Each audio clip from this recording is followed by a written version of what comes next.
اس لیے یہ ایک بے رحمانہ طریقہ ہے، لیکن سائنسی تحقیق تو بالکل اس کے برعکس بات کرتی ہے۔ چنانچہ جرمنی کے ایک یونیورسٹی ہینوور کے پروفیسر شلٹز اور ان کے ایک ڈاکٹر ہیزم نے عملی تجربے سے ثابت کیا کہ اسلامی طریقہ ذبح انتہائی رحم دلانہ ہے اور سب سے اچھا ہے، کیونکہ اس میں جانور کو کم سے کم تکلیف ہوتی ہے۔ اس کے برعکس کیپٹیو بول سٹننگ سے جانور کو بہت زیادہ اذیت پہنچتی ہے۔ اس تجربے میں یہ جاننے کی کوشش کی گئی کہ اسلامی طریقہ ذبح اور مغربی ممالک میں کثرت سے رائج طریقے جس میں جانور کو پہلے سٹن کیا جاتا ہے اور اس کے بعد اس کے گلے پر چھری پھیر کر خون بہایا جاتا ہے، ان دونوں میں سے کس طریقے سے جانور کو زیادہ تکلیف پہنچتی ہے، ان میں سے کس طریقے سے خون تیز رفتاری اور زیادہ مقدار میں نکل جاتا ہے، اور کس طریقے سے جانور جلدی بے ہوش ہوتا ہے اور اس کے کیا اثرات پڑتے ہیں۔ اس مقصد کے لیے ہر جانور کے 2 قسم کے ٹیسٹ کیے گئے، جن کو EEG یعنی الیکٹرو انسیفلوگرافی اور ECG یعنی الیکٹرو کارڈیوگرافی کہا جاتا ہے۔ اس تجربے سے یہ نتیجہ نکالا گیا کہ سٹن کیے گئے جانوروں کے دل کی دھڑکن شرعی طریقے سے ذبح کیے گئے جانوروں کے دل کی دھڑکن کے مقابلے میں پہلے رک گئی، اور اس کے نتیجے میں ان جانوروں کے گوشت میں زیادہ خون باقی رہ گیا۔ ایسی صورت میں بیماریوں سے پاک صحت افزا گوشت نہیں مل سکا۔ ٹیکساس کی A&M یونیورسٹی اور کینیڈا کی فوڈ انسپیکشن ایجنسی کی تحقیق کے مطابق نیومیٹک سٹننگ سے اتنی زوردار ضرب لگتی ہے کہ دماغ کے ذرات گائے کے پورے نظام میں پھیل جاتے ہیں، حتیٰ کہ یہ پھیپھڑوں اور جگر تک میں داخل ہو سکتے ہیں۔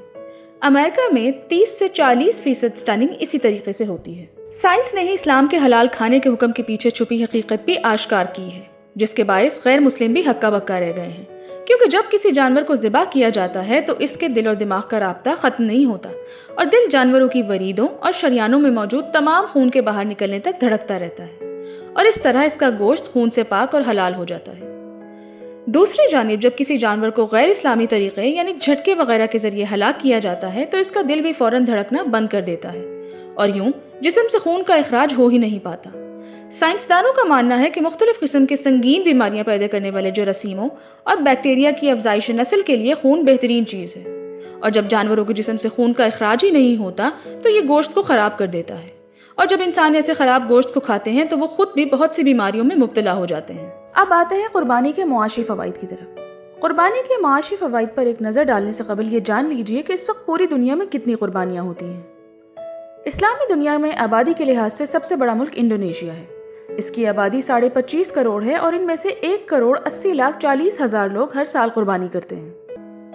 اسلامی ممالک میں آبادی کے لحاظ سے دوسرے نمبر پر پاکستان ہے۔ آبادی تقریباً 20 کروڑ اور ہر سال 1,22,00,000 لوگ قربانی کا فریضہ سر انجام دیتے ہیں۔ سعودی عرب 2,54,00,000 آبادی کے ساتھ ہے، اور یہاں حج کی وجہ سے سب سے زیادہ قربانی کی جاتی ہے، جو کہ قریباً 1,50,30,000 لوگوں کے برابر ہے۔ یہ وہ بڑے بڑے اسلامی ممالک ہیں جن میں قربانیوں کی تعداد دوسرے ممالک کی نسبت زیادہ ہے۔ اسی طرح بعض غیر مسلم ممالک میں بھی مسلمان قربانی کرتے ہیں، جیسے بھارت اس کی سب سے بڑی مثال ہے۔ بھارت میں 17 کروڑ مسلمانوں میں سے 1 کروڑ سے زائد لوگ قربانی کرتے ہیں۔ اب آتے ہیں قربانی کے معاشی فوائد کی طرف۔ جان مینارڈ کینز کو دنیا کا نمایاں ترین ماہر معیشت سمجھا جاتا ہے۔ اس نے انویسٹمنٹ ملٹی پلائر کے نام سے ایک نظریہ پیش کیا۔ اس کا دعویٰ تھا کہ حکومت یا عام آدمی جب اپنی جیب سے چند روپے نکالتا ہے تو معیشت کا پہیہ حرکت میں آ جاتا ہے۔ ان چند روپوں کا فائدہ پورے معاشرے اور پوری معیشت تک پہنچتا ہے۔ کینز کے اس نظریے کو مغربی نظریہ ویلفیئر اسٹیٹ کی بنیاد بنایا گیا۔ اس نظریے کے مطابق عید الاضحیٰ نہ جانے کتنا بڑا انویسٹمنٹ ملٹی پلائر ہے، جس کی برکت سے ایک دنیا کو فائدہ پہنچتا ہے۔ یہ سرمایہ کاری کی غلام گردشوں کا ایسا چکر ہے جس میں سراسر فائدہ غریب کا ہی ہے۔ ایک نظر خالص بزنس کے تناظر میں دیکھتے ہیں۔ عید الاضحیٰ کے موقع پر فارمنگ انڈسٹری تیزی سے بڑھتی ہے، اس کے بعد کیٹل انڈسٹری کو عروج ملتا ہے، اور پھر لیدر انڈسٹری کا پہیہ حرکت میں آ جاتا ہے۔ یہ 3 انڈسٹریز تو براہ راست اس سے متحرک ہوتی ہیں۔ اس کے علاوہ بھی بے شمار انڈسٹریز کو اس موقع پر فائدہ پہنچتا ہے۔ اسلامی ممالک میں ابھی انڈسٹریز کو اتنا فروغ حاصل نہیں ہوا، ورنہ ان جانوروں کی اون، ہڈیوں، چربی اور انتڑیوں سے ایسے بزنس وجود میں آ سکتے ہیں جن سے لاکھوں افراد کو مزید روزگار مہیا کیا جا سکتا ہے۔ حکومت تھوڑی سی دلچسپی لے تو جانوروں کی باقیات سے روزگار کے سینکڑوں مزید مواقع پیدا کیے جا سکتے ہیں۔ یقین جانیے جانوروں کی باقیات پر پوری کتاب لکھی جا سکتی ہے۔ ان سے واٹر پروفنگ، آگ سلگانے، موم بتی بنانے، صابن اور کاسمیٹکس بنانے سے لے کر مختلف اجزاء میں ڈھالنے تک سینکڑوں ہزاروں پروڈکٹس بنائی جا سکتی ہیں۔ جن فضلات کو ٹھکانے لگانے اور شہر سے باہر ڈمپ کرنے پر ملک بھر کی میونسپلٹی کمیٹیز اپنی توانائیاں جھونک دیتی ہیں، ان کو کارآمد بنا کر اربوں کے بزنس شروع کیا جا سکتے ہیں۔ ان چیزوں سے اب بھی بے شمار اشیاء بنائی جا رہی ہیں، مگر ذرا سی حکومتی توجہ اور تاجرانہ اپروچ اس کام کو ملکی خوشحالی کا ذریعہ بنا سکتی ہے۔ پھر شاید وہ وقت آ جائے جب کمپنیاں خود ہی تمام گھروں سے باقیات جمع کر رہی ہوں اور کچرے کے ڈھیر سے بزنس کے پہاڑ کھڑے کر رہی ہوں۔ آپ نے وہ مشہور مقولہ تو سنا ہی ہوگا، ہمیں ایڈ نہیں ٹریڈ چاہیے۔ اسی طرح غریبوں کو بھی امداد نہیں باعزت روزگار چاہیے۔ ذرا سوچئے، قربانی کے جانور کون پالتا ہے؟ ان جانوروں کے چارے کا بندوبست کون کرتا ہے؟ سال بھر ان کی پرورش کا بکھیڑا کون پالتا ہے؟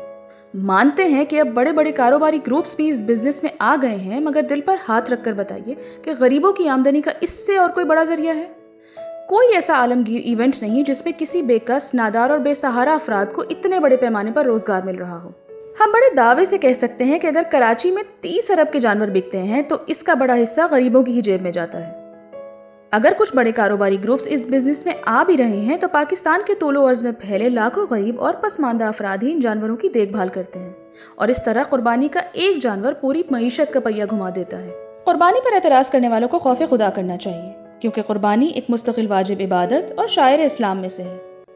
آپ صلی اللہ علیہ وآلہ وسلم نے مدینہ منورہ کے 10 سالہ قیام میں ہر سال قربانی فرمائی۔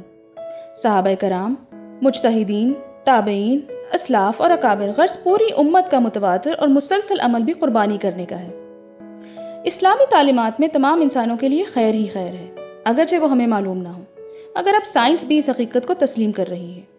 ضرورت صرف اس بات کی ہے کہ سب مسلمان ان تعلیمات پر دل و جان سے عمل کریں اور دوسروں کے لیے عملی نمونہ بنیں۔